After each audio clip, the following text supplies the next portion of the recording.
dikabarkan kepada teman-teman peserta kelas unggulan tahun 2023. Oke, gimana nih teman-teman setelah tadi beristirahat sejenak, pastinya sudah fresh kembali kan ya dan sudah siap untuk lanjut mendengarkan pemaparan materi yang kedua kita kali ini. Oke, jadi pada pemaparan materi kedua kali ini kita akan dibersamai oleh pembicara yang tidak kalah hebatnya ya dari pembicara pertama kita tadi gitu. Beliau ini merupakan founder Isai Academy dan juga Lingkar Cendekia yang tentunya memiliki banyak sekali pengalaman terutama dalam hal Isai. Nah, beliau ini adalah Kak Adi Dwiki Iranda, FPD CPS. Nah, sebelum masuk ke materi, izinkanlah saya untuk membacakan CV dari beliau. Nama lengkap Andi Dwiki Iranda. Beliau ini memiliki moto hidup yaitu jadi orang itu harus berisik, berisik yang baik. Kemudian Mas Andi ini merupakan founder ISEI Akademik dan juga Lingkar Cendekia. Dan Mas Andi ini merupakan alumni Universitas Negeri Yogyakarta, Prodi Pendidikan Akuntansi, yang lulus pada tahun 2021 dengan IPK 3,85. Adapun karya buku yang beliau miliki, yang pertama itu ada Isai Para Juara pada 2023, kemudian Menang Lomba Isai, yaitu tahun 2021, dan juga Isai Planner pada tahun 2021. Nah, banyak sekali pengalaman organisasi yang beliau miliki ini. Beberapa di antaranya, yang pertama, sebagai koordinator regional FOSE Jogja pada tahun 2020 hingga 2021, kemudian sebagai pengurus Tech Center FEUNY pada tahun 2019 hingga 2021, dan juga sebagai ketua KCCS UNY pada tahun 2019. Dan selanjutnya banyak sekali prestasi yang sudah beliau raih, beberapa di antaranya. Yang pertama, beliau ini merupakan mahasiswa berprestasi pendidikan akuntansi FEUNY pada tahun 2020, kemudian memperoleh juara harapan 2 LKTI Napaj UM pada tahun 2020, dan juga memperoleh juara 2 lomba ISEI Form UNY pada tahun 2020. Nah, selain itu sudah sangat berpengalaman sekali beliau ini menjadi juri dan juga pembicara dalam berbagai kegiatan. Oke, teman-teman semuanya, itu tadi merupakan profil dari pembicara kedua kita kali ini. Luar biasa sekali ya teman-teman. Mungkin bisa lanjut kita sapa terlebih dahulu pemateri kita kali ini. Assalamualaikum Kak Andi. Waalaikumsalam. Suaraku masuk ya? Aman-aman Kak. Kak Andi bagaimana nih kabarnya hari ini? Alhamdulillah baik ya teman-teman ya. Semoga teman-teman juga dalam keadaan sehat seperti itu. Amin. Dari Kak Andi sendiri, apa sudah siap Kak untuk men-sharingkan ilmunya? Iya sudah, tapi mungkin izinin ya buat apa namanya off kamera ya. Kelihatan kedip-kedip nggak di tempatnya teman-teman? Iya Kak. Nah itu agak ada problem nih kayaknya. Oke. Baik Kak. Oke, jadi kepada teman-teman peserta diingatkan untuk bisa menyiapkan alat tulisnya guna mencatat poin-poin penting dari materi yang disampaikan oleh Kak Andi. Dan juga jangan lupa untuk men-screenshot ketika Kak Andi menyampaikan materinya untuk keperluan presensi di akhir sesi nanti. Baik, langsung saja kepada Kak Andi, saya persilahkan. Oke. Oke, aku izin buat off kamera dulu ya. Oke, baiklah. Bismillahirrahmanirrahim. Assalamualaikum warahmatullahi wabarakatuh. Selamat siang teman-teman semua. Oke, jadi ini ya, saya balik lagi ke tempat saya dulu berkembang kayak gitu di KCCSW-nya ya. Nah, tapi sebelum saya mulai buat materinya, mungkin boleh kita absen dulu ya teman-teman ya. Boleh ketik angka 1 di kolom chat kalau misalkan teman-teman udah join di sini. Silahkan. Nah, kita lihat nih seberapa banyak yang udah standby ya.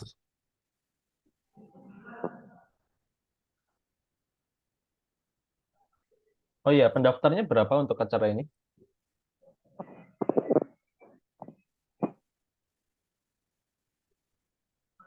Ada yang tahu nggak panitia?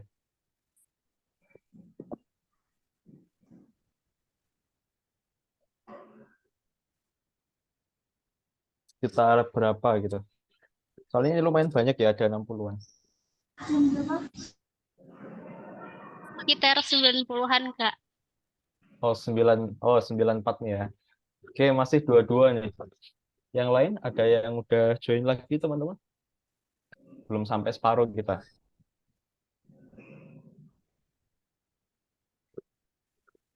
23, oke. Kalau tadi yang di sesi pertama ada berapa pesertanya, teman-teman? Ada sekitar 80-an, Kak. Nah, oke, 80-an ya. Mungkin masih makan siang ya, teman-teman ya. Oke, tapi sebenarnya ini jam-jam rawan ya. Jam-jam rawan buat tidur ya gitu kan. Oke, jadi kita mulai ya, teman-teman. Sembari nanti yang lain mungkin bisa menyusul. Nah, jadi saya kenalkan ulang. Saya Andi ya, teman-teman. Dulu masuk di Universitas Negeri Yogyakarta itu tahun 2017 ya. Kemudian selesainya tadi sudah disampaikan 2021 dan sekarang domisilinya di Semarang ya, teman-teman. Gitu. Oke, dan hari ini kita akan sharing sedikit terkait dengan pembuatan esai seperti itu. Dan kalau aku lihat citornya ya, esai yang kita akan bahas ini adalah esai untuk perlombaan, kayak gitu. Nah, nanti karena ada beberapa jenis esai ya yang bisa dibahas, tapi nanti kita fokuskan kepada yang untuk perlombaan. Oke, boleh di next dulu slide-nya. Oke, jadi yang pertama saya pengen memberikan gambaran ya kepada teman-teman, misalkan Kak aku belum pernah juara esai gitu kan, Kak aku masih pemula gitu kan. Nah, aku mau kasih tahu kayak apa sih orang-orang yang udah pernah juara esai gitu kan, apa sih yang mereka alami gitu kan, apakah mereka itu rutinitasnya biasa-biasa aja gitu kan, atau mungkin ada sesuatu yang berbeda nih ketika proses mereka menulis. Nah, jadi mungkin kalau kita lihat dari segi esainya ya, teman-teman. Yang pertama pasti idenya keren gitu kan, kemudian ada desainnya, lalu paragrafnya itu gampang buat dibaca. Nah, tapi di balik itu semua, teman-teman, ada yang misalkan mereka itu puluhan kali ikut lomba, masih belum menang gitu kan. Mungkin mereka lomba 20 kali, nah ke 21-nya itu baru menang juga ada yang seperti itu gitu kan. Kemudian konsultasi berkali-kali, kemudian begadang gitu kan. Nah, itu sepertinya udah ciri-ciri khas ya. Kalau anak-anak yang dia ngejar prestasi itu pasti begadang, teman-teman. Karena kalau dulu aku di UNY itu di gazebo ya, gazebo yang dekat musola itu, ya biasanya sampai jam 12 gitu kan, atau jam 12 lebih karena ngejar deadline ya gitu. Dan ya memang hal itu biasanya udah dialami sama orang-orang gitu kan. Bahkan kalau yang di FT ya, teman-teman, kalau ada yang namanya tim Garuda itu, nah itu biasanya mereka tidur di bengkelnya kayak gitu kan. Ya jadi memang nggak ada yang mudah sih teman-teman ya. Jadi proses yang luar biasa itu juga akan menghasilkan hasil yang luar biasa kayak gitu. Nah itu yang harus teman-teman pahami. Oke, kemudian next lagi.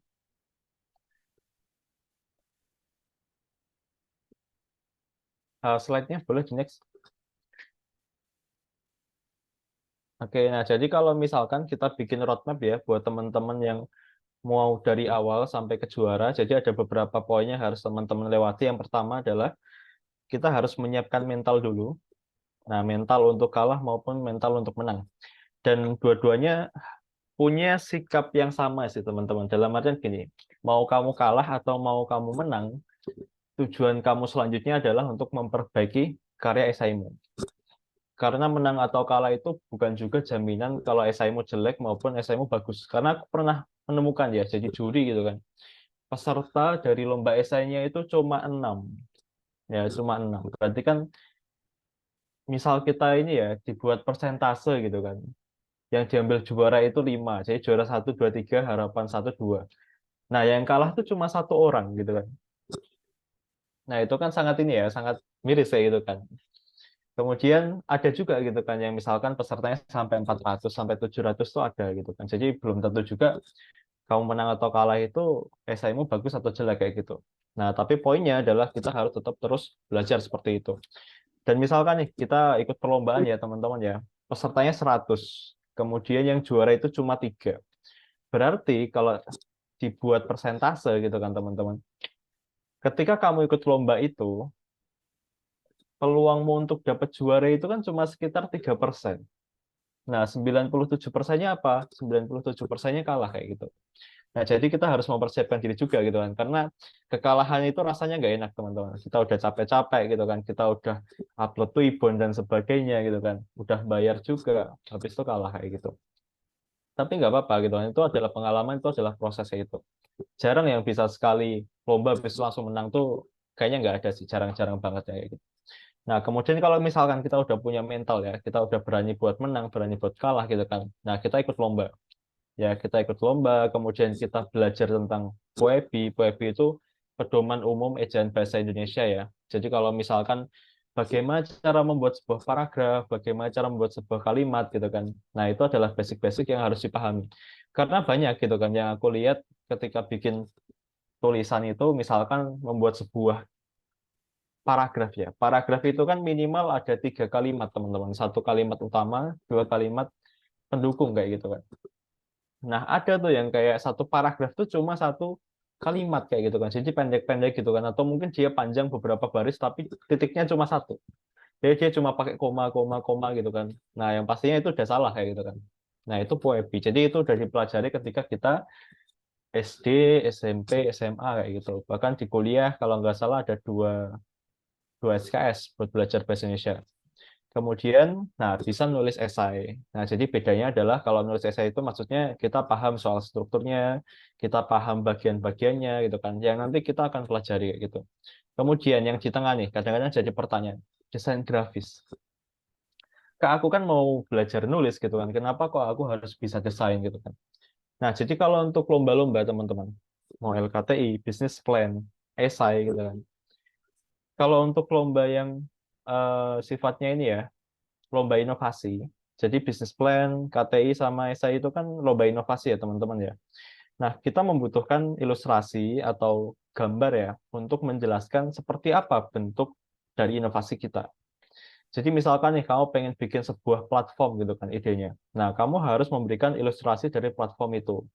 Kalau misalkan kamu mau membuat alat kayak gitu kan, ya kamu harus membuat ilustrasi gitu kan terkait dengan inovasimu itu. Ya, jadi desain grafis itu ya aku bisa bilang wajib sih kalau kamu pengen jadi juara. Jadi jarang banget yang nggak ada desainnya itu bisa masuk finalis itu jarang banget. Kecuali kalau pesertanya sedikit gitu. Atau kalau mungkin esainya itu bukan esai inovasi ya, itu bisa jadi nggak perlu pakai desain juga. Tapi kalau untuk yang ini, desain esai inovasi itu wajib kayak gitu. Kemudian yang selanjutnya adalah harus punya wawasan. Jadi wawasan ini mengacu kepada kamu itu pahamnya di bidang apa. Misalkan di anak ekonomi ya kamu paham akuntansi, paham manajemen gitu kan. Nah, itu yang akan membantu kamu buat membuat ide nantinya. Ya, jadi ide itu kan berdasarkan dari apa yang kita pikirkan, apa yang kita punya gitu kan, apa yang sudah kita pahami. Jadi misalkan dulu nih aku bikin ide tentang platform pendanaan. Ya, pendanaan untuk UMKM kayak gitu kan. Nah, gimana caranya aku bisa buat ide itu gitu kan? Ya pertama aku paham kalau misalkan UMKM itu bermasalah pendanaannya, kemudian aku paham juga ada beberapa mekanisme pendanaan untuk UMKM. Ada crowdfunding, ada peer-to-peer gitu kan, dan sebagainya. Nah, jadi ketika kita punya wawasan yang banyak gitu kan, ide itu akan lebih mudah. Ya, jadi kalau cuma teknik membuat ide itu gampang, teman-teman. Tapi bagaimana sih gitu kan mengolah gitu kan atau memiliki informasi yang akan membantu kita untuk membuat ide itu yang agak susah. Ya, karena itu mulai dari ini ya, ketika kita belajar di kuliah, ketika kita di SMK, apa yang kita baca, apa yang kita dengarkan gitu kan, itu yang akan membuat wawasan kalian itu berkembang gitu. Jadi tetap sih kalau mau jadi penulis yang baik gitu kan, bacaannya itu harus baik juga. Ya, harus banyak-banyak baca gitu. Nah, kemudian ya ada support system ya, teman-teman ya. Jadi support system ini mengacu kepada misalkan kamu punya mentor, kamu punya dosen, kamu punya partner gitu kan, kamu punya misalkan didukung sama orang tua atau mungkin punya akses ke laboratorium kampus gitu kan. Nah, itu support system. Ya, kadang-kadang kan ada yang kayak bingung gitu kan. Kayak dulu aku misalkan aku dulu bukan anak UKM penalaran gitu kan. Kemudian aku nyari nyari mentor yang bisa esai itu kayaknya nggak ada di kampus gitu kan. Dan aku nggak mencari ini ya di fakultas ya, sorry di ini ya di universitas ya waktu itu. Karena aku pas di UKM penelitian tuh aku nggak lanjut ke ini ya, proses buat rekrutmen anggotanya kayak gitu kan. Nah, habis itu ya udah aku nyari platform online gitu kan, privat buat belajar esai kayak gitu kan. Ya, bayar teman-teman, bayar. Kalau dulu itu 200.000, 8 kali pertemuan via grup chat kayak gitu. Nah, jadi seperti itu ya. Kita masing-masing sih jalannya. Kalau kamu punya cutting yang bisa gitu kan, ya udah belajar ke cuttingmu, atau mungkin ada platform online yang gratis gitu kan, bisa ke sana juga, atau mungkin punya dosen gitu kan yang bisa ngajarin kamu. Nah, itu juga bisa juga ke sana kayak gitu. Nah, sampai pada akhirnya nanti bisa jadi juara kayak gitu, teman-teman. Ya, ini adalah poin-poin yang harus teman-teman lewati kayak gitu kan. Mulai dari punya mental, punya wawasan, bikin ide sampai dengan juara kayak gitu. Oke. Nah, next. Oke, nah jadi sering banget ada yang tanya gitu kan, bedanya esai sama KTI itu apa Kak gitu kan. Nah, yang pertama, esai itu nggak pakai metodologi penelitian teman-teman. Ya, jadi kalau misalkan kamu lihat esai ada metodologi penelitiannya itu salah. Nah, atau kasus khususnya adalah di juknisnya itu diminta pakai metodologi penelitian. Padahal itu adalah ya kesalahan ya teman-teman ya, karena esai itu berupa gagasan. Ya, dia relatif itu gagasan kayak gitu. Jangan kalau metodologi penelitian itu kan harus dilaksanakan ya teman-teman ya. Makanya banyak untuk lomba esai itu yang sifatnya individu bisa gitu kan. Beda dengan LKTI. Jadi LKTI itu kan biasanya bertiga, bertiga, bertiga, bertiga gitu kan. Nah, kenapa gitu kan? Karena bebannya lebih berat kalau untuk LKTI gitu. Kemudian untuk orisinalitas ide, nah iya. Jadi memang ada orisinalitas ide. Jadi misalkan ya kita buat secara konsep gitu kan. Esai itu sebenarnya gimana sih Kak gitu kan. Nah, jadi untuk lomba esai yang teman-teman lihat di internet itu, konsepnya adalah kan di lomba esai itu ada tema ya, teman-teman ya. Misalkan temanya mengangkat soal ini ya, Society 5.0, kemudian SDGs Indonesia Emas 2045 gitu kan. Nah, jadi tema yang ada di dalam lomba esai itu yang akan menjadi problem. Ya, misalkan gini, mewujudkan Indonesia Emas 2045. Nah, ketika kita pengen mewujudkan Indonesia Emas 2045, itu kan pasti ada beberapa kendala. Contohnya misalkan stunting, kemudian kemiskinan, kejahatan, gitu kan, korupsi, dan sebagainya, gitu kan. Nah, itu kan adalah problem yang akan kita dapatkan, gitu kan, ketika kita pengen menuju ke Indonesia Emas 2045, gitu kan. Nah, kemudian lomba esai itu buat apa, Kak, gitu kan? Lomba esainya adalah kita berlomba-lomba untuk memberikan solusi. Ya, jadi misalkan nih tadi ada masalah tentang kemiskinan, ya udah gimana caranya kita bisa untuk menuntaskan kemiskinan? Oh, kita dengan program gitu kan, misalkan program untuk bantuan usaha, bantuan sosial gitu kan, dan sebagainya. Ya, jadi originalitas ide itu ya terletak pada inovasi atau solusi yang kita tawarkan untuk lomba esainya. Itu ya. Jadi bukan cuma kita merangkum gitu kan, bukan cuma ini ya, kita kayak menulis gitu kan. Dan beda sama misalkan kamu dikasih tugas ini ya, tugas esai sama dosenmu tuh beda. Ya, jadi kalau tugas esai dari dosen yang ada di perkuliahan itu kan fokusnya ini ya kayak fenomena kemudian kita nulis argumentasi kita gitu kan. Nah, bukan ke sana teman-teman. Itu beda lagi. Kemudian yang terakhir teman-teman, esai itu tetap menggunakan data. Ya, jadi kalau misalkan tidak menggunakan data itu ya bukan esai ilmiah gitu kan. Jadi walaupun ini gagasan sendiri, ini orisinil gitu kan, tetap menggunakan data, menggunakan referensi seperti itu. Oke, boleh di next lagi. Nah, ini ya teman-teman ya, yang tadi sempat aku singgung. Jadi ada beberapa esai memang ya yang sering dilombakan. Yang pertama adalah esai inovasi, esai kajian, sama esai personal. Tapi yang akan kita bahas pada pertemuan ini adalah esai inovasi. Nah, kenapa Kak gitu kan?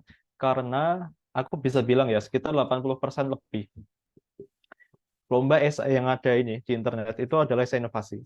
Jarang banget yang esai kajian maupun esai personal. Nah, kalau esai personal itu biasanya yang kalau misalkan teman-teman mau ikut lomba di sejuta cita future leader yang misalkan mau ke Jepang, mau ke Amerika, nah itu pakai esai personal, teman-teman. Ya, bukan esai inovasi ya itu. Nah, karena itu basisnya pengalaman personal kalian ya gitu. Nah, tapi kita di sini mau membahas tentang esai inovasi karena memang peluangnya lebih banyak kayak gitu. Boleh di next lagi. Nah, pertanyaannya biasanya ini ya terkait dengan gimana cara membedakan esai inovasi sama esai kajian atau mungkin esai personal gitu kan. Nah, contohnya misalkan di sini ya, ada lomba esai dari Kristal, UNY ya. Satunya lagi dari STPN ya gitu, Sekolah Tinggi Pertanian. Nah, untuk bisa membedakan mana yang esai inovasi maupun esai kajian gitu kan. Nah, itu gampang teman-teman. Dilihat dari tema sama subtemanya. Nah, mungkin yang paling mudah itu dilihat dari subtemanya dulu. Kalau untuk subtema yang esai inovasi, dia itu berupa bidang-bidang. Contohnya kalau misalnya di Kristal, ekonomi, pendidikan, sosial, politik, kayak gitu kan. Nah, kalau seperti itu esai inovasi. Tapi kalau esai kajian, dia relatif lebih spesifik dan lebih panjang. Nah, kalau di situ mungkin aku bisa bacakan ya. Temanya adalah strategi penguatan hak atas tanah melalui pendaftaran tanah sistematik lengkap secara komprehensif. Nah, kalau seperti itu esai kajian biasanya. Nah, kemudian kalau dilihat dari temanya, ya, kalau untuk esai kajian, lihat yang merah ya, itu biasanya spesifik untuk satu isu aja. Kalau di situ fokusnya ke pertanian dan juga tata ruang, teman-teman. Tapi kalau untuk yang ini, temanya dari esai inovasi ya, itu cenderungnya umum. Jadi kalau teman-teman lihat ini ya, membangun kepekaan generasi muda terhadap isu permasalahan tanah air sebagai bentuk realisasi SDGs menuju Indonesia Emas 2045. Nah, itu kan tidak mengacu kepada bidang tertentu. Nah, kan karena masih ini ya, di subtemanya masih ada bidang-bidangnya. Nah, jadi cara mudahnya untuk membedakan esai inovasi sama esai kajian itu seperti itu, teman-teman. Gitu. Kemudian boleh next lagi. Oke, jadi ini secara konsep aja teman-teman. Nah, ini kalau ini singkat aja. Jadi esai yang jelek sama esai yang bagus ya. Jadi kalau esai yang jelek itu biasanya sifatnya holistik. Dalam artian, misalkan tadi kamu dikasih tema tentang ini ya, SDGs gitu kan. Nah, SDGs kan ada 17 poin kayak gitu. Nah, kemudian kamu mencoba untuk membahas semuanya kayak gitu kan. Nah, itu esai yang salah kayak gitu. Nah, jadi esai yang diinginkan itu adalah esai yang spesifik. Jadi misalkan ada 17 isu dalam SDGs, nah kamu ambil satu poin aja gitu kan. Misalkan poin yang kedua gitu kan, no hunger dan sebagainya gitu kan. Ya itu lebih bagus karena yang diinginkan sama pembaca itu adalah ya ibaratnya gini, kamu pengen membaca sesuatu yang belum ada di internet, yang belum ada di buku gitu kan. Supaya kita ketika membaca itu mendapatkan tambahan informasi, kayak gitu kan. Nah, tapi kalau kita mencoba untuk membahas semuanya, biasanya kita cuma bakal mendapatkan permukaannya aja, gitu teman-teman. Nah, jadi harus diingat ya, esai itu harus spesifik kayak gitu. Kemudian lanjut. Oke, kemudian ini ya, konsepnya tadi aku udah sempat jelasin. Kalau misalkan di bagian tema lomba esai itu adalah masalah gitu kan. Nah, kemudian esai kalian itu adalah solusinya. Ya, jadi cuma ada satu masalah sama satu solusi. Di next lagi. Nah, yang salah gitu kan. Itu kalau misalkan boleh di next. Nah, misalkan nih, masalahnya tiga, solusinya satu gitu kan. Terlalu banyak masalah itu nggak bagus, kayak gitu. Pun di next lagi, kalau masalahnya satu, solusinya tiga gitu kan. Itu juga salah ya teman-teman ya. Itu nggak bagus juga. Di slide selanjutnya teman-teman.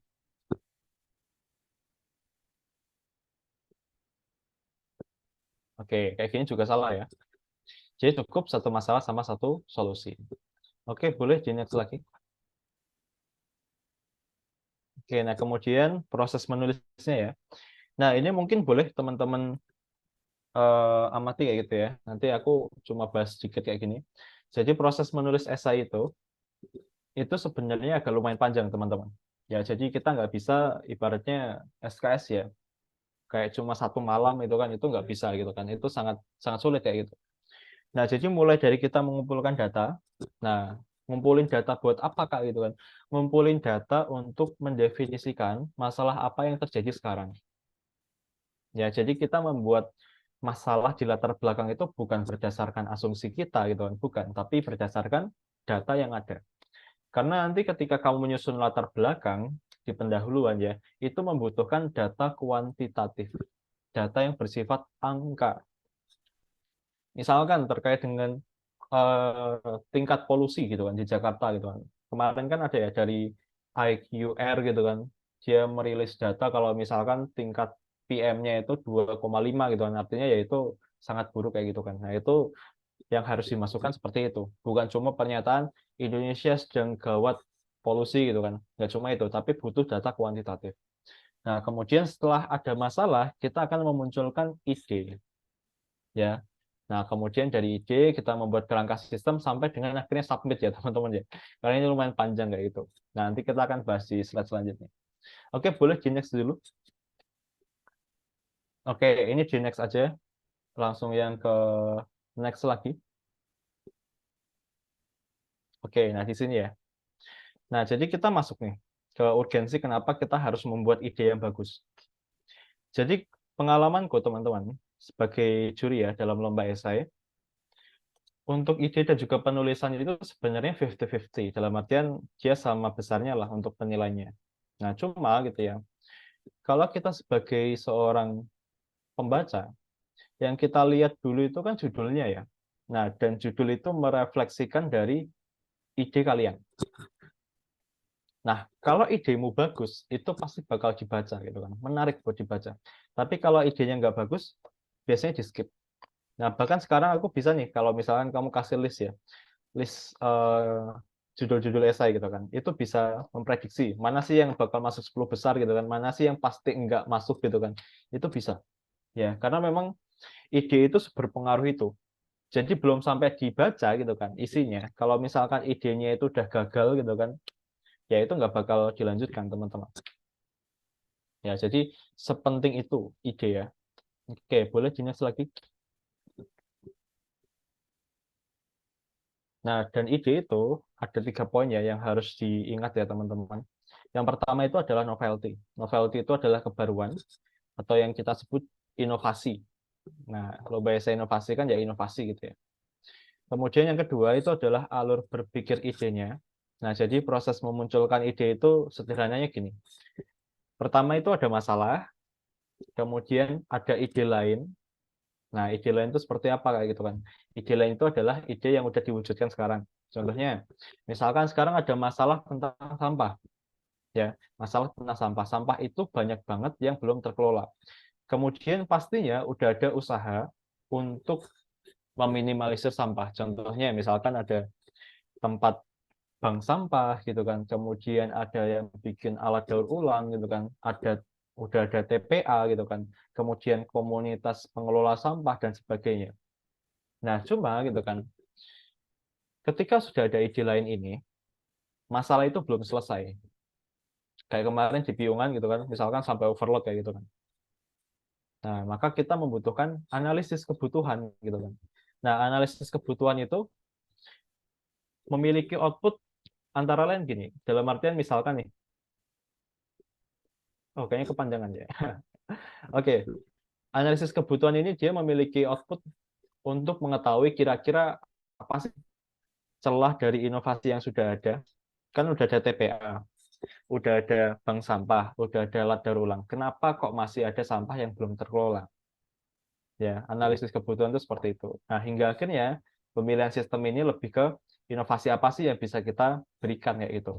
Nah, jadi alur berpikirnya seperti itu. Dan yang terakhir, teman-teman, itu adalah rasionalitas aplikatif atau implementatifnya ya. Jadi kejelasan pengaplikasian ide. Jadi kalau misalkan kamu bikin ide tentang alat gitu kan, nanti kamu diminta untuk membuat list komponennya, ilustrasinya, kemudian cara penggunaannya, dan juga misalkan biaya perhitungan untuk satu alat itu menghabiskan uang berapa gitu. Oke, boleh sini lagi. Nah, dan aku pengen membahas yang paling penting ya. Itu yang poin pertama tadi, novelty. Atau yang bisa kita sebut dengan inovasi. Nah, jadi inovasi itu apa sih gitu kan? Kalau kamu lihat di KBBI gitu kan, inovasi itu adalah kebaruan. Nah, tapi kebaruan apa gitu kan yang harus kita bikin di dalam esai kita gitu kan. Apakah yang baru itu adalah tentang datanya gitu kan atau cara nulisnya atau apanya gitu kan. Nah, jadi secara teknis ya teman-teman ya. Inovasi itu adalah kolaborasi sistem. Ya, kolaborasi sistem. Contohnya gini, misalkan nih di sini ada 74 orang. Nah, kita mempunyai ide yang sama. Konsepnya adalah untuk membuat alat daur ulang sampah. Ya, kita sama-sama nih bikin alat daur ulang sampah. Dan aku yakin itu adalah gagasan yang sederhana ya teman-teman ya, karena di sekitar kita itu udah banyak. Nah, cuma gitu kan, bagaimana caranya kita itu bisa membuat ide yang berbeda gitu kan, walaupun mungkin konsepnya sama. Misalkan nih, aku ya, bikin alat daur ulang sampah menggunakan teknologi, misalkan IoT gitu kan, Internet of Things.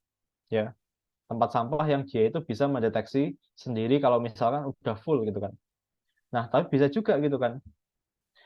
Nanti kalau misalkan dari siapa nih, misalkan ada Adinda gitu kan. Nah, Adinda bikin alat daur ulang sampah juga gitu kan. Nah, dia menggunakan maggot gitu kan. Ya, maggot tuh kayak semacam belatung gitu ya. Nah, itu untuk menghabiskan sampah gitu kan. Sampah-sampah yang organik itu bisa juga. Nah, tapi itu tetap ya, sama-sama konsepnya itu alat daur ulang sampah. Nah, jadi meskipun kita mempunyai konsep yang sama, kalau kita menggunakan teknologi atau sistem yang beda gitu kan, itu bisa menimbulkan kebaruan. Ya, jadi kebaruannya itu bukan cuma kita membuat yang benar-benar baru gitu kan. Misalkan membuat kota yang bisa melayang di udara itu enggak, tapi lebih ke teknologi apa yang kamu gunakan di dalamnya. Kalau sekarang kan udah banyak ya alat daur ulang sampah gitu kan. Bahkan kemarin tuh ada yang bisa membuat sampah menjadi bahan bakar gitu kan. Nah, itu ada juga yang seperti itu, teman-teman. Ya, jadi yang paling membedakan itu adalah teknologi apa sih yang kamu gunakan di dalam konsepmu itu. Ya. Contoh lainnya misalkan tadi aku bikin skema pendanaan gitu ya. Inovasinya dia apa gitu kan. Inovasinya itu ya di skemanya itu kita pakai crowdfunding kayak gitu kan. Biasanya kan pakai peer to peer kalau kita ke bank ya. Peer to peer itu berarti satu orang yang pinjem, satu orang yang minjemin kayak gitu kan. Tapi kalau crowdfunding itu satu orang yang pinjem, yang minjemin itu bisa banyak orang kayak gitu. Nah, jadi bedanya seperti itu, teman-teman. Sama-sama pendanaan gitu kan. Cuma teknologinya beda kayak gitu. Oke, boleh di next. Nah, jadi contoh sistemnya itu misalnya seperti ini ya, teman-teman ya. Internet of Things, Artificial Intelligence, Green Economy, Blockchain, Gig Economy, Blue Tourism kayak gitu. Nanti kalau misalkan kamu udah sering ikut lomba esai, kamu pasti bakal sering lihat ketika pengumuman ya, judul-judul juaranya itu ada istilah-istilah asing gitu ya. Internet of Things, AI gitu kan. Karena itu memang udah udah standar sih. Buat jadi juara itu harus ada kolaborasi sistem atau teknologi di dalamnya. Gitu. Oke, boleh di next lagi. Oh ya, waktuku masih berapa menit?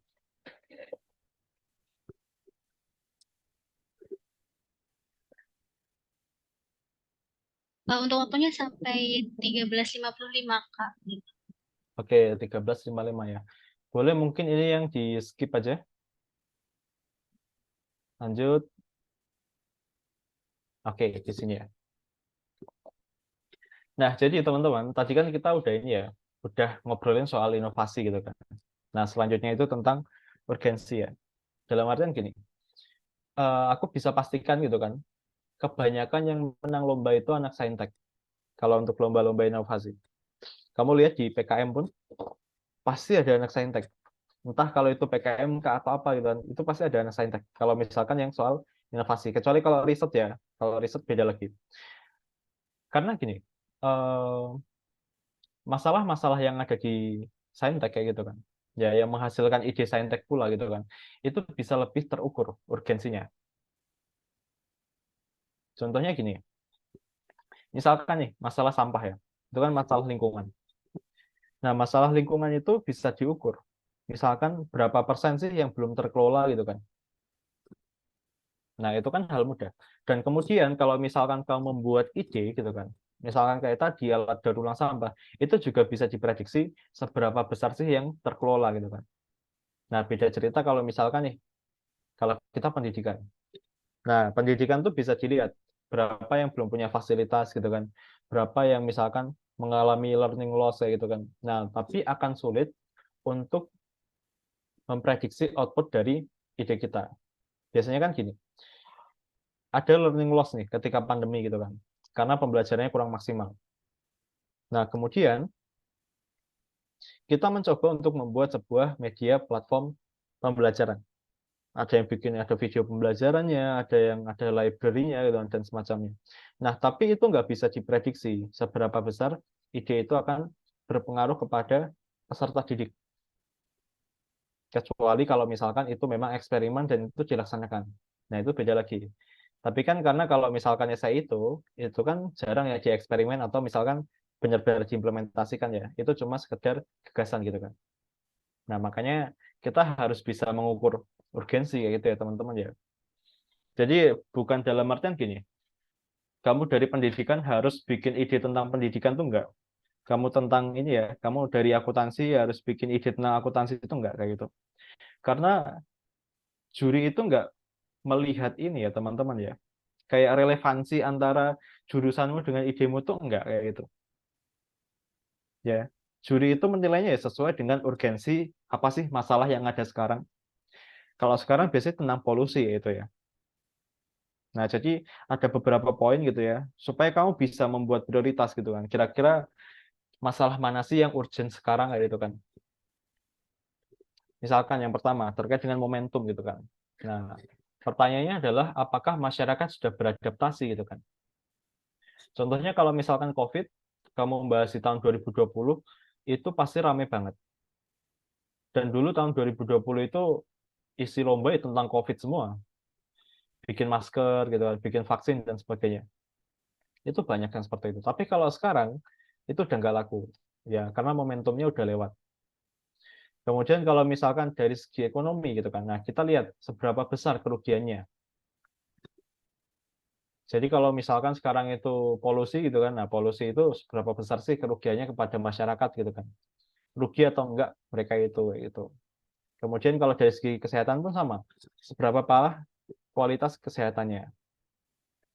Kalau tahun 2019 ya teman-teman ya, 2019 2018 itu kan ada isu yang ramai banget, isu tentang kebakaran hutan di Kalimantan. Nah, waktu itu banyak juara-juara esai itu yang angkat tentang pemadam kebakaran gitu kan. Nah, karena relate sesuai dengan urgensi dari fenomena itu. Nah, tapi kalau sekarang kalau bahas soal itu udah nggak laku itu kan. Ya, jadi semuanya itu menyesuaikan dengan prioritas apa yang dialami Indonesia sekarang. Nah, dan saya harapkan teman-teman bisa melihat itu gitu kan. Jadi kalau misalkan nih kamu dari akuntansi, kamu dari misalkan eh, pendidikan ekonomi gitu kan, atau mungkin kamu dari perbankan syariah gitu kan, nggak harus selalu kok gitu kan. Kamu membahas tentang hal itu gitu kan. Kamu bisa berkolaborasi dengan orang lain juga, dengan anak-anak misalkan teknik, anak-anak fisika, anak-anak kimia gitu kan, supaya nanti kamu juga ini ya bisa lebih bisa dibilang tuh inklusif lah itu kan, sama bidang-bidang lain. Karena memang kenyataannya kayak gitu teman-teman. Banyak yang dia itu berkolaborasi ketika lomba gitu. Nah, boleh di next ya.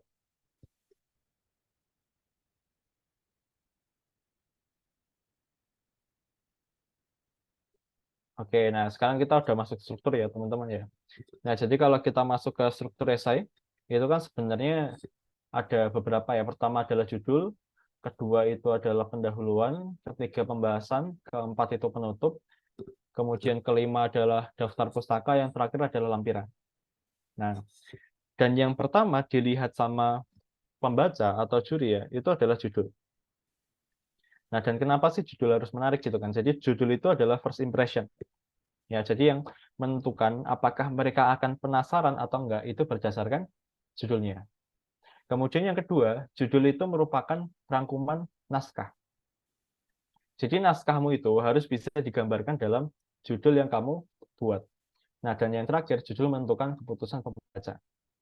Oke, boleh di next lagi. Nah, jadi judul yang menarik itu, yang pertama adalah karakteristiknya singkat, padat, dan jelas, teman-teman. Kemudian menonjolkan inovasi, dan yang terakhir itu nggak clickbait. Nah, slide selanjutnya tentang ini ya, komponen apa aja sih yang harus ada di judul. Boleh di next. Oke, di sini ya. Nah, jadi komponen judul itu ada 4, teman-teman. Yang pertama adalah nama inovasinya, kemudian jenis inovasinya, lalu kolaborasi sistem apa yang kamu gunakan di esainya, sama tujuan atau mungkin konteks ya. Nah, contoh judulnya gini. Di situ ada yang warna biru ya. Warna biru adalah nama inovasinya. Jadi di situ nama inovasinya adalah Soction. Ya. Nama inovasi ini berupa akronim bisa, atau mungkin istilah yang nggak nyambung sama akronim itu juga bisa sih, bebas ya. Misalnya petani 5.0 gitu kan, itu boleh-boleh aja. Jadi bebas ya itu. Nah, kemudian yang kedua, setelah nama inovasi, kita menjelaskan. inovasi kita itu berjenis apa sih kayak gitu kan. Nah, kalau di sini punya aku adalah platform pembiayaan. Nah, jadi ketika kita baca gitu kan, Soksen itu apa gitu kan? Oh, Soksen itu adalah inovasi di bagian platform pembiayaan. Nah, kemudian kolaborasi sistem. Nah, kolaborasi sistem di sini adalah crowdfunding sama Internet of Things. Ya, jadi urutannya ya. Oh, nama inovasinya Soksen. Kemudian Soksen itu apa? Oh, Soksen itu platform pembiayaan. Kemudian bedanya apa sih gitu? Oh, bedanya dia menggunakan teknologi crowdfunding sama Internet of Things kayak gitu. Nah, lalu tujuannya apa ya? Tujuannya adalah mewujudkan ekosistem sociopreneur mandiri. Nah, kemudian gimana Kak kalau misalkan judulnya kepanjangan gitu kan? Apa sih yang harus di-delete ya gitu kan? Yang harus dihapus adalah tujuan atau konteks. Ya, jadi bisa cuma misalkan Soksen platform pembiayaan berbasis crowdfunding dan Internet of Things. Cukup sampai situ. Nah, yang paling paling wajib ada itu yang apa Kak? Yang paling wajib itu adalah kolaborasi sistemnya. Karena itu yang paling menonjolkan inovasimu itu di bagian apa. Jadi kalau Soksen itu kan namanya ya, kita bisa random teman-teman. Kemudian jenis inovasi platform pembiayaan kan juga udah ada gitu kan, kayak Adira dan sebagainya gitu kan. Nah, tapi yang paling membedakan apa sih? Oh, yang paling membedakan tuh pakai sistem crowdfunding sama Internet of Things gitu. Ya, jadi harus diingat-ingat ya, ketika buat judul itu seperti ini. Boleh di next? Oke, kemudian setelah kamu punya judul ya, punya ide, selanjutnya adalah bikin outline. Jadi outline ini sebenarnya nggak wajib kalau misalkan kamu itu udah biasa nulis ya itu ya. Jadi outline itu fungsinya untuk menjadi panduan ya, menjadi panduan ketika kamu mau bikin naskah. Nah, boleh di next lagi. Contoh dari outline itu seperti ini teman-teman. Pendahuluan membahas apa? Misalkan Indonesia sedang menghadapi revolusi industri 4.0. Kemudian di pembahasan langsung ke konsepnya, langsung ke alur penyelesaiannya, sampai ke penutup kayak gitu. Nah, jadi kalau ini um, ya kalau masih pemula wajib sih. Nah, biar apa Kak gitu kan? Biar kamu itu nggak stuck ketika nulis. Ya, jadi outline-nya itu kan udah ditentukan di awal. Nah, jadi di awal itu kamu udah tahu nih, oh yang harus ditulis apa aja. Setelah pendahuluan bahas apa gitu kan? Oh, bahas konsepnya, bahas alur penyelesaiannya dan sebagainya. Gitu. Oke, boleh di next lagi. Oke, kemudian ini ya. Setelah outline nanti biasanya bakal mencari data. Jadi data itu akan digunakan di dua bagian, teman-teman. Yang pertama itu di pendahuluan. Nah, bedanya apa gitu kan sama pembahasan? Kalau di pendahuluan itu fokus datanya adalah menjelaskan soal masalah. Jadi misalkan tadi nih, soal pembiayaan ya, itu berarti kamu mencari data tentang permasalahan pembiayaan. Nah, kemudian kalau pembahasan, fokusnya ke solusi. Nah, jadi kalau solusi itu tadi kan platform pembiayaan berbasis crowdfunding sama IoT gitu ya. Nah, kamu mencari data-data tuh tentang apakah crowdfunding sama IoT itu terbukti gitu kan, ketika udah dilaksanakan di platform lain atau negara lain. Ya, jadi butuh referensi juga. Oke, boleh di next. Nah, kemudian data ya, yang boleh kamu pakai itu 3P. Yang pertama data dari pemerintah. Misalkan kamu ambil dari OJK gitu kan, itu boleh. Kemudian data dari penelitian, langsung buka Google Scholar gitu kan, itu boleh kamu ambil datanya. Kemudian data primer, kamu ambil sendiri observasi dan wawancara itu boleh digunakan. Nah, yang nggak boleh apa gitu kan? Yang nggak boleh itu data dari berita itu nggak boleh. Misalkan dari detik.com gitu kan. Kemudian Okezone, Liputan 6 gitu kan, itu nggak boleh. Kemudian dari Blogspot gitu kan. Dari tulisan-tulisan misalkan di Twitter gitu kan, itu nggak boleh. Ya, jadi harus yang kredibel lah itu. Boleh di next lagi. Oke, selanjutnya masuk ya ke pendahuluan. Nah, kalau ini singkat aja teman-teman, karena waktunya juga udah mepet ya. Jadi kalau untuk fungsi pendahuluan, dia adalah fungsi yang ini ya, memberikan alasan kenapa kita harus baca esai kalian. Nah, jadi setelah masuk ke ini ya, judul kan menarik ya. Kita tertarik, kemudian di pendahuluan, kita memberikan alasan kenapa mereka itu harus membaca esai ini. Nah, jadi poin pertama yang harus kita jelaskan adalah tentang permasalahan. Nah, permasalahan apa sih yang sedang kita alami gitu kan? Oh, permasalahan tentang polusi. Oke, berarti itu kan sudah jelas ya. Oh, permasalahannya polusi. Nah, poin kedua, menunjukkan urgensi dari permasalahan. Nah, setelah ada masalah polusi, nah dampak dari polusi ini apa sih gitu kan? Oh, ternyata bisa bikin sakit pernapasan gitu kan. Nah, jadi udah ada permasalahan dan juga urgensi. Nah, sehingga kita akan memberikan gambaran gitu ya di pendahuluan, kita itu mau ngomongin tentang apa, ide kita itu tentang apa. Ya, jadi di pendahuluan itu ada permasalahan, urgensi sama gambaran dari ide kita. Oke, kemudian di next. Nah, lalu struktur dari pendahuluan itu seperti ini, teman-teman. Yang pertama kita dari konteks. Nah, jadi boleh kamu angkat dari Indonesia Mas 2045 gitu kan, itu boleh kamu angkat dulu. Kemudian langsung masuk ke dalam permasalahan, masalah polusi dan sebagainya gitu kan. Nah, kemudian setelah menjelaskan soal ini permasalahan ya, teman-teman ya. Selanjutnya adalah kamu menjelaskan tentang solusi apa yang sudah dilakukan sama orang lain. Bisa pemerintah atau mungkin bisa juga swasta gitu kan. Oh, ternyata kemarin ada kebijakan untuk BFH. Kemarin ada eh, yang semprot-semprot gitu ya, yang pas di Jakarta gitu kan. Nah, itu kan ada yang seperti itu ya. Nah, kemudian baru masuk ke inovasi sistem yang mau kamu gunakan. Misalkan kamu mau bikin yang tentang ini ya, mau bikin yang kayak misalkan filter gitu kan. Nah, sama yang terakhir adalah tesis dan pengenalan subtopik isi. Jadi tesis itu adalah statement ya. Biasanya gini kata-katanya. Berdasarkan latar belakang yang telah dipaparkan, penulis memiliki ide yang berjudul bla bla bla. Nah, itu tesis, teman-teman. Gitu. Kemudian sama pengenalan subtopik isi. Oke, boleh di next lagi. Nah, kemudian kalau pembahasan itu ini ya, poinnya adalah menjelaskan apapun tentang idemu. Kalau pembahasan.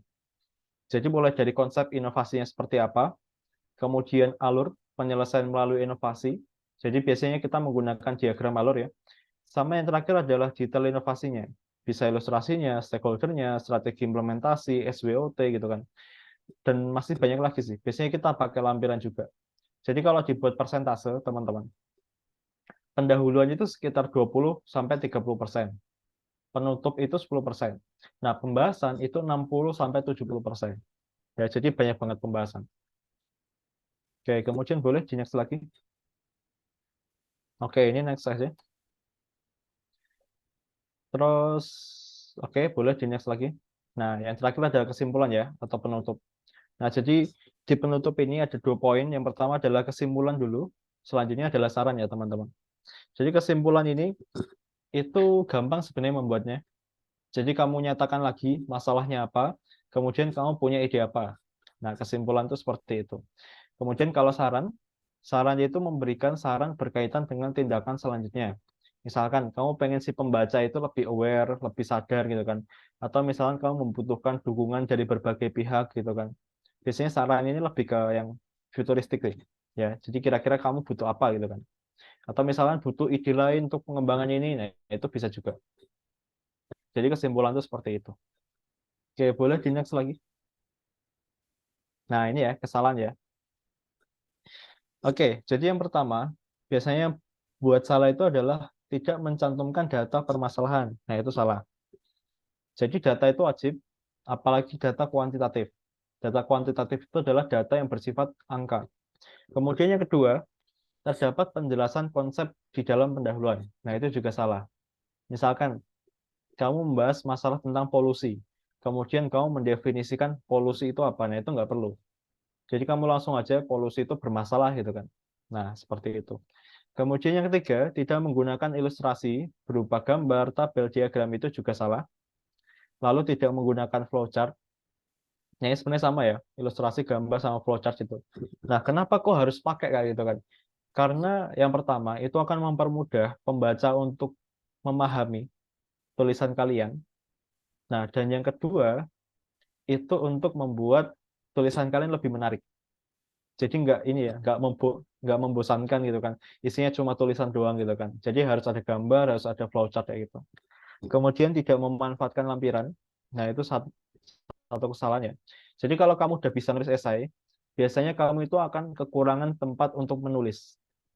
Ya, karena kamu udah tahu, oh yang harus dijelasin tuh poin ini gitu kan.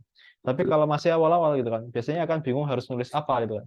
Nah, kalau itu cuma ini sih, butuh referensi sama butuh latihan aja. Sama yang terakhir, itu analisis tidak terstruktur dan juga biasa itu. Jadi tadi, untuk membuat ide itu butuh analisis tadi ya, mulai dari masalah, kemudian inovasi yang udah ada, lalu analisis kebutuhan, sampai dengan sistem yang kamu butuhkan itu seperti apa. Gitu. Oke, kayaknya masih ada satu slide lagi apa ya? Boleh di next? Oh ya ini ya. Terakhir ya ini kayaknya.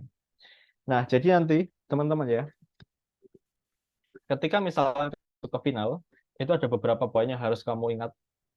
Karena ini nggak cukup ya waktunya ya. Makanya do and don't aja ya. Jadi do-nya yang pertama adalah berbicara dengan jelas, kemudian gunakan ilustrasi, wajib ya. Jadi jangan cuma copy paste. Kemudian yang kedua, memasukkan data di PPT. Lalu yang keempat adalah satu kalimat satu konteks ya itu. Karena dulu ada yang benar-benar di copy paste ya. Copy paste itu ya kayak per paragraf dibikin satu slide gitu kan. Kayaknya juara berapa ya? Kayaknya juara 7 berapa gitu ya. Dari 10 besar gitu kan. Kemudian boleh mengkonfirmasi pertanyaan sebelum menjawab, lalu menyiapkan slide tambahan sebagai lampiran. Jadi misalkan yang kamu presentasikan 6, kemudian kamu bikin 10 slide buat jaga-jaga gitu kan, itu boleh. Kemudian sederhana aja. Jadi nggak perlu terlalu banyak banyak gambar yang kayak pelengkap aja, itu nggak perlu. Kemudian brandnya itu berhenti terlalu lama, itu nggak boleh. Kemudian menjawab terlalu panjang itu juga nggak boleh. Kemudian jika nggak tahu, hindari jawaban yang berputar-putar. Yang keempat, berdebat dengan juri itu juga nggak boleh. Jadi misalkan nih, udah sampai 2 kali ya, yang tektokan gitu kan. Kamu misalkan menguatkan kembali argumenmu gitu kan. Nah, kalau misalkan di debat lagi sama jurinya gitu kan, ya lebih baiknya kamu mengalah sih, dalam artian gini ya, menerima masukannya seperti itu. Kemudian yang kelima, yang terakhir yang paling fatal ya, memberikan informasi yang berbeda dengan naskah. Jadi misalkan ada 5 poin gitu ya di dalam naskahmu, kemudian kamu bikinnya 7 poin gitu kan. Nah, itu nggak boleh juga gitu. Nah, mungkin itu teman-teman yang bisa saya sampaikan ya. Jadi terima kasih. Mungkin selanjutnya bisa kita lanjutkan ke sesi diskusi seperti itu. Saya kembalikan ke MC. Baik, terima kasih banyak kepada Kak Andi atas pemaparan materi yang telah dilakukan. Masya Allah sekali ya teman-teman tadi pemaparannya, yaitu terkait pembuatan isai yang terfokus untuk perlombaan gitu. Jadi tadi sudah dijelaskan terkait roadmap ketika kita akan mengikuti lomba isai, kemudian dijelaskan pula proses menulis isai yang baik dan benar seperti apa, dan juga hal-hal yang perlu dilakukan dan dihindari ketika kita menulis isai ataupun mempresentasikan sebuah isai. Dan satu kalimat yang sangat terhighlight tadi itu bahwa proses yang luar biasa itu akan menghasilkan hasil yang luar biasa pula. Oke, baik. Selanjutnya adalah sesi tanya jawab. Oleh karena itu, kepada teman-teman yang ingin bertanya, dipersilahkan untuk present terlebih dahulu atau menuliskan pertanyaan di kolom chat. Oke, karena sudah ada yang raise hand, untuk yang pertama kepada Iza Sofiana dipersilahkan untuk menyampaikan pertanyaannya. Baik, terima kasih sebelumnya atas kesempatannya.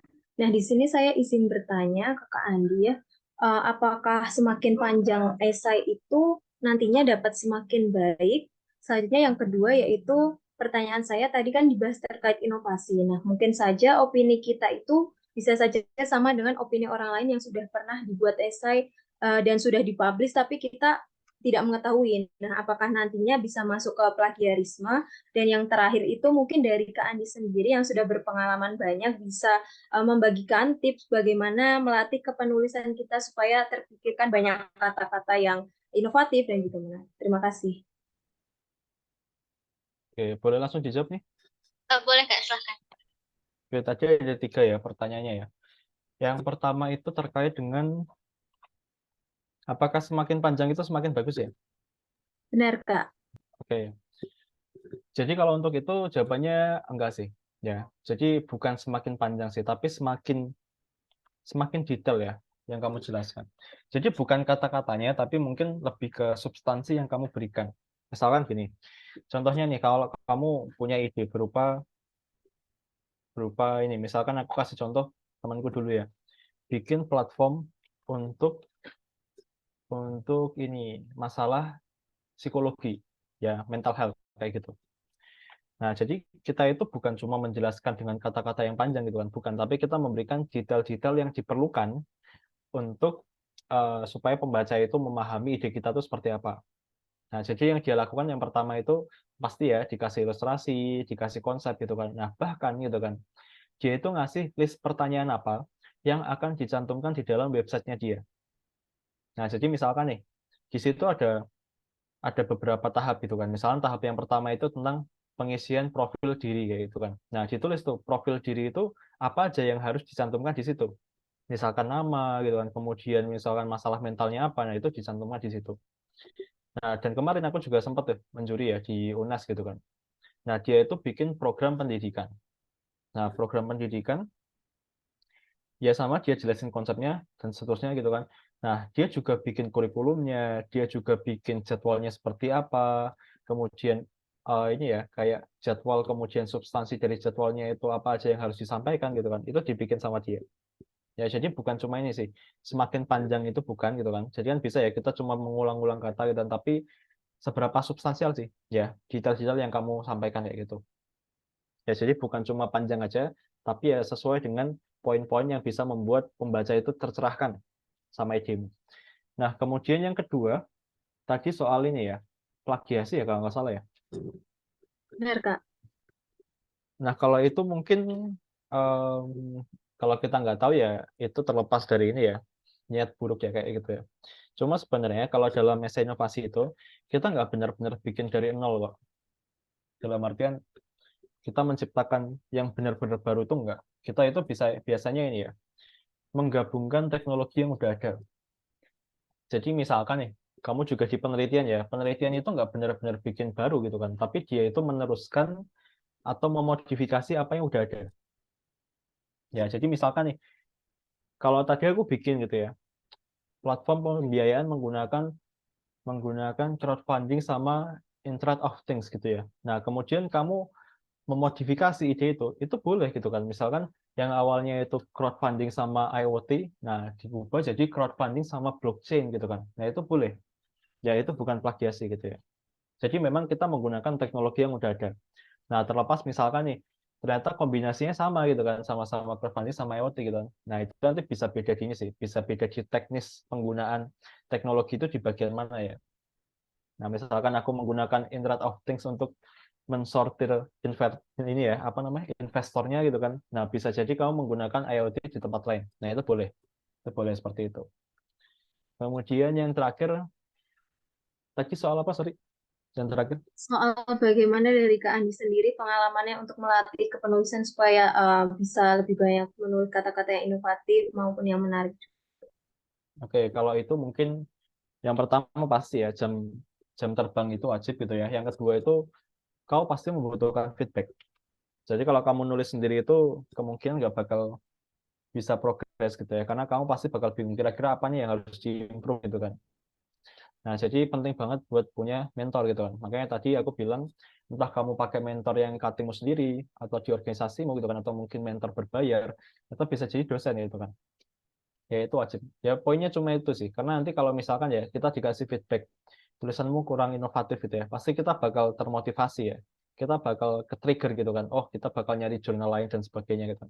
Tapi kalau kita nggak tahu apa yang harus kita perbaiki gitu kan. Nah, itu kan nanti bakal bingung kita harus improve-nya di apa. Gitu Iza. Kak, terima kasih banyak atas jawabannya. Ya, sama-sama. Oke, baik, karena pertanyaan pertama sudah terjawab, lanjut ke penanya yang kedua, itu kepada Marlita Wulansari, dipersilahkan untuk menyampaikan pertanyaannya. Baik, terima kasih atas kesempatan yang telah diberikan. Sebelumnya izin untuk off cam ya, Kak. Jadi di sini saya izin bertanya terkait dengan struktur kepenulisan esai. Nah, itu ada beberapa pembimbing kami yang menyarankan bahwa subbabnya itu lebih baik dicantumkan saja, misalkan pendahuluan, terus bab pembahasan, dan selanjutnya penutup. Nah, apakah itu lebih baiknya dicantumkan atau tidak? Nah, selanjutnya terkait dengan kepenulisannya yang di bagian pembahasan, apakah skema misalkan sumber pendanaannya itu apakah lebih baik dicantumkan atau tidak ya, Kak? Sumber pendanaan dari inovasinya. Sekian, terima kasih. Oke, sumber pendanaan gimana maksudnya? misalkan kita mau buat suatu platform nih. Nah, terus di platform itu nanti kita tulis cara kita pembuatan platform itu sama sumber pendanaannya itu dari mana. Nah, waktu itu sempat disaranin untuk dibuat, tapi itu nanti kan jatuhnya kayak bisnis plan ya. Nah, itu lebih baik dibuat atau tidak ya, Kak? Oh, oke, oke. Oke, yang pertama terkait dengan subjudul ya. Subjudul itu kalau menurutku baiknya dikasih gitu kan. Nah, supaya apa gitu kan? Supaya memudahkan kalau orang baca itu ketika melihat, oh ini pendahuluan, ini pembahasan gitu ya. Karena itu akan memudahkan pembaca gitu kan untuk memahami ini strukturnya udah sampai mana gitu kan. Bahkan kalau dulu ada yang lebih spesifik tuh. Misalkan dari konsepnya dikasih subjudul, kemudian bagian strategi implementasinya dikasih subjudul gitu ya. Tapi menurutku nggak usah spesifik itu sih. Cukup pendahuluan, pembahasan sama penutup aja dikasih subjudulnya. Kemudian yang kedua, memang ada beberapa struktur esai yang dia itu mirip sama bisnis plan gitu. Jadi sebenarnya esai itu nggak punya struktur resmi ya, nggak punya poin-poin resmi yang harus dicantumkan tuh apa. Beda sama misalkan bisnis plan tuh ada analisis keuangan, ada misalkan analisis marketing yang itu udah di poin-poin di juknisnya gitu kan. Nah tapi gitu ya, kalau di esai itu kita itu menuliskan apapun yang akan bisa membantu kita untuk menjelaskan ide kita. Jadi kalau aku tuh ini ya, misalkan kamu bikin alat gitu ya, atau misalkan bikin platform gitu ya. Nah, yang pertama pasti kalau untuk analisis biaya, misalkan berapa sih HPP-nya gitu kan. Nah, itu biasanya ditanyain. Nah, jadi kamu wajib nyantumin itu. Nah, kalau mau kamu tambahin ini pendananya dari mana gitu kan. Itu nanti tinggal ini sih disampaikan aja sih. Pakai kata-kata aja. Dan itu nanti masuk ke bagian namanya strategi implementasi. Ya, jadi strategi implementasi yang misalnya ngambil dari APBN gitu kan. Atau misalkan kita menggunakan komersialisasi gitu kan. Kita ambil profit gitu kan. Nah, itu boleh-boleh aja. Ya lebih bagus sih apapun boleh sih dimasukkan ya gitu ya cuma tinggal nanti bagian mana yang harus dinaskah bagian mana yang harus di lampiran ya gitu karena misalkan kayak SWOT gitu misalkan tulisan kamu udah ini ya udah full gitu kan 7 halaman ya gitu.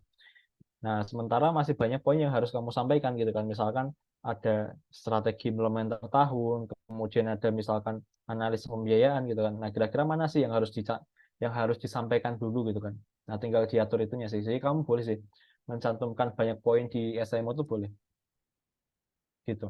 Baik, Kak. Terima kasih banyak atas jawabannya. Ya, sama-sama.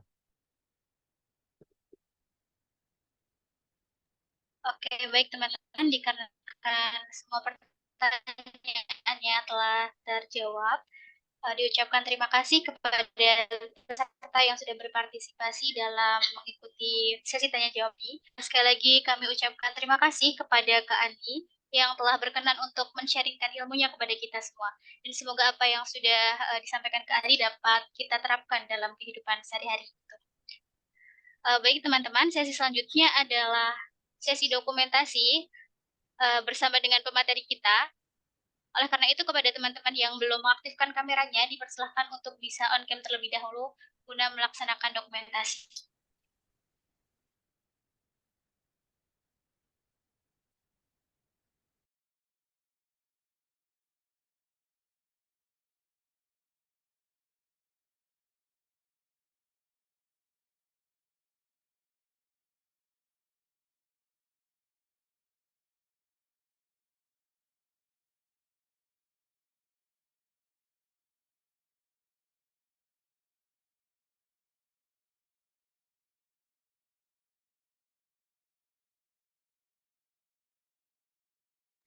Oke teman-teman, buat yang belum on cam, bisa on cam sebentar ya, melakukan dokumentasi.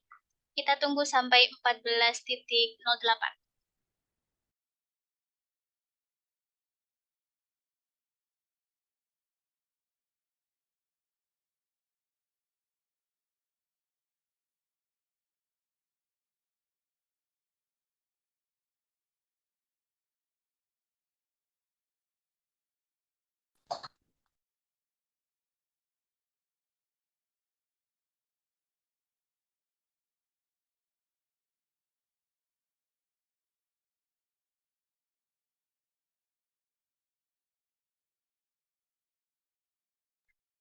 Baik, karena waktu sudah menunjukkan 14, maka kita mulai sesi presentasi ya teman-teman. Di sini ada 3 slide. Kita mulai dari slide yang pertama. 1, 2, 3.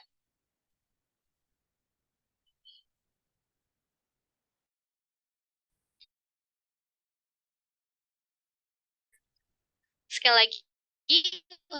1.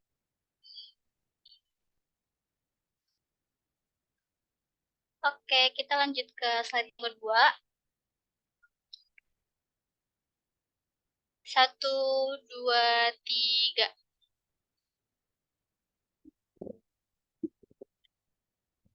Dan untuk slide yang terakhir. 1, 2, 3.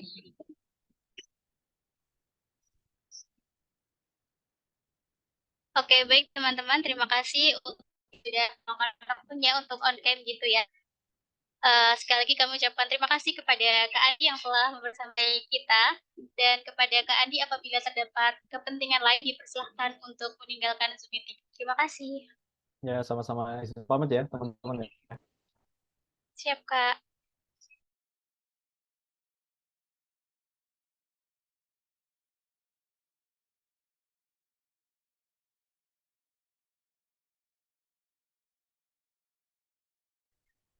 Baik teman-teman, dikarenakan panitia sudah membagikan link presensi melalui chat Zoom, oleh karena itu dimohon kepada para peserta untuk segera mengisi presensi yang telah tersedia ya.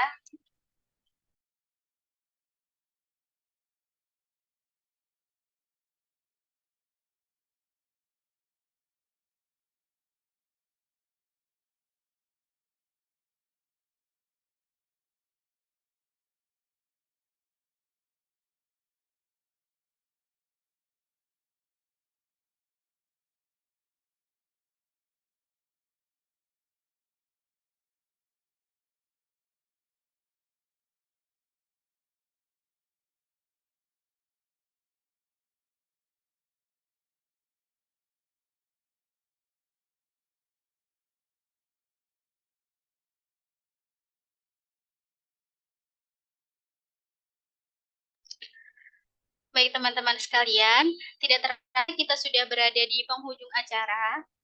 Saya mewakili teman-teman panitia mengucapkan terima kasih banyak kepada teman-teman peserta kelas unggulan tahun 2023 yang telah mengikuti rangkaian acara dari tadi pagi mulai hingga berakhir kali ini. Dan saya ingatkan pula kepada teman-teman untuk segera mengisi link presensi ya sebelum aksesnya ditutup pada pukul 15.00. Baik, selaku pembawa acara memohon maaf apabila terdapat kesalahan baik dalam ucapan maupun dalam perbuatan yang kurang berkenan di hati teman-teman sekalian. Marilah kita tutup acara pada hari ini dengan baca hamdalah dan juga doa kafaratul majlis bersama-sama. Alhamdulillahirrabbilalamin. Subhanakallahumma wa bihamdika asyhadu an la ilaha illa anta astaghfiruka wa atubu ilaik. Sekian dari saya, banyak tanya saya mohon maaf. Wassalamualaikum warahmatullahi wabarakatuh. Sampai jumpa di kelas dan selanjutnya.